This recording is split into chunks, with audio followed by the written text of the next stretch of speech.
तो बच्चों अब करते हैं क्वेश्चन नंबर 8। तो क्या है क्वेश्चन नंबर 8? क्वेश्चन नंबर 8 को समझते हैं और उसका सॉल्यूशन देखते हैं। So question number 8 is find three different irrational number between the rational number 5/7 and 9/11। That means आपको तीन डिफरेंट irrational नंबर फाइंड करने हैं किसके बीच में? दो रेशनल नंबर के बीच में। कौन सी दो रेशनल नंबर दी हुई है? 5/7 एंड 9/11। सो देखते हैं इसका सॉल्यूशन। सो सॉल्यूशन यहां से स्टार्ट करेंगे हम। क्या फाइंड करना है? To find three irrational number. इसके लिए क्या करना पड़ेगा? इसके लिए करना पड़ेगा हमको divide. First we will divide 5/7 and 9/11। So 5 को 7 से डिवाइड करो और 9 को 11 से। तो हम इधर कोने में कर लेते हैं। तो हमको यहाँ 5 लिखना है और 7 से क्या करना है? डिवाइड करना है। इधर हम क्या लिख लेते हैं? पहले डिवाइड करके देख लेते हैं। चलो डिवाइड तो नहीं होगा तो क्या लगा दे? पॉइंट की क्या लगा देंगे? 0। कितने टाइम जाएगा? 7 टाइम जाएगा। 7 से क्या होता है बच्चों? 49। और 50 में से 49 जाएंगे तो कितने बचेंगे? 1। पॉइंट की क्या लगा देंगे? फिर 0। कितने टाइम जाएगा? 1 टाइम। Very good. सो 10 - 7 कितना बचेगा? रिमाइंडर कितना हो जाएगा? 3। अब हम पॉइंट की वापस क्या लगा देते हैं? 0। तो अब कितने टाइम जाएगा? 4 टाइम, बिकॉज ऑफ 7 4 28। अब माइनस होगा तो कितना बचेगा? 2। फिर 0 लगा देंगे पॉइंट की तो कितने टाइम जाएगा? 2 टाइम। 7 2 क्या होता है? 14। फिर माइनस करेंगे कितना बचेगा? 6। कितना? पॉइंट का 0 लगा दे। अब कितने टाइम जाएगा? 7 7 49 होता है। 7 8 क्या होता है? 56। तो हम 7 8 क्या लिख दें? 56। अभी कितना बचेगा? 4। एंड चलता रहेगा, 0 नहीं आएगा। ठीक है, तो हम देखते हैं यहां पर 0 पॉइंट किसका? 5/7 इज इक्वल टू क्या आ गया बेटा? 0.71428 एंड सो ऑन। ओके बच्चों, आई थिंक आपको डिवाइड समझ में आ गया होगा। अब सेकंड क्या करें हम? इधर कर लेते हैं। हाँ, किसको किससे? 9 को 11 से क्या करना है? डिवाइड करना है। तो पॉइंट लगा देते हैं, 0 लगा देते हैं। ठीक है, कितने टाइम जाएगा बच्चों? तो ये जाएगा 8 टाइम। 88 आएगा, माइनस करेंगे 2 बचेगा, पॉइंट की 0। फिर 1 टाइम जाएगा, कितना बचेगा? 9 बचेगा, फिर 0 लगा देंगे, फिर 8 टाइम। फिर कितना? 88। फिर 2 बचेगा, फिर पॉइंट की 0, फिर 1 time.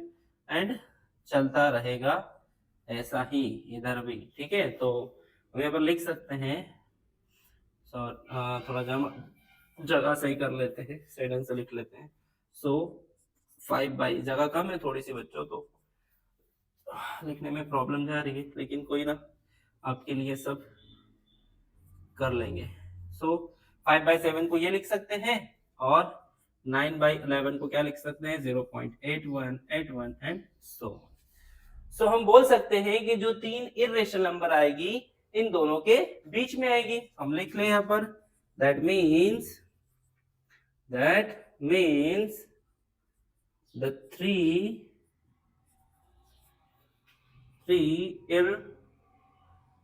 irrational number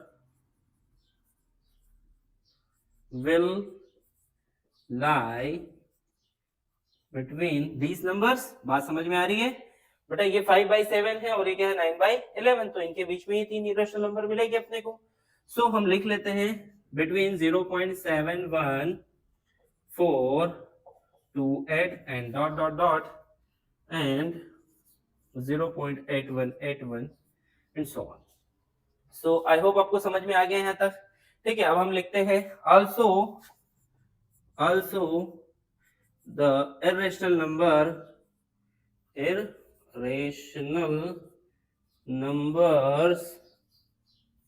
numbers have non-terminating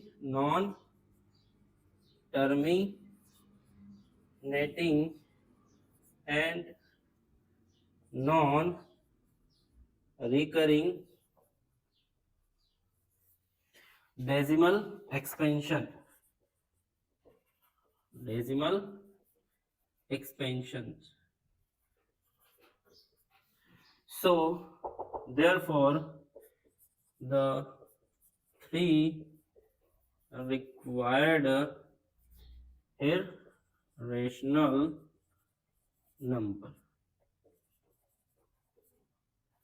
तो बच्चों अपने को पता है कि जो इरेशनल नंबर का डेसिमल एक्सपेंशन होता है वो कैसा होता है, नॉन टर्मिनेटिंग और नॉन रिकरिंग होता है। अब इनके बीच में लाना है तो इनके बीच में दो ऐसी हम नंबर सोचेंगे जिनका क्या हो कि डेसिमल एक्सपेंशन कैसा होना चाहिए, नॉन टर्मिनेटिंग और नॉन रिकरिंग होना चाहिए। तो इनके बीच में दो ऐसे नंबर्स कौन से होंगे, तो हम लिख सकते हैं, क्या लिख सकते हैं, पहला नंबर में लिखने जा रहा हूं, देखो 0.7 क्या लिख सकता हूं, 1 है, 1 के बाद क्या आता है, 2 ही आता है।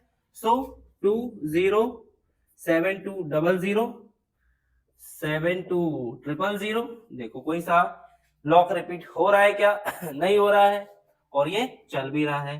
तो एक नंबर तो ये हो गया, ठीक है।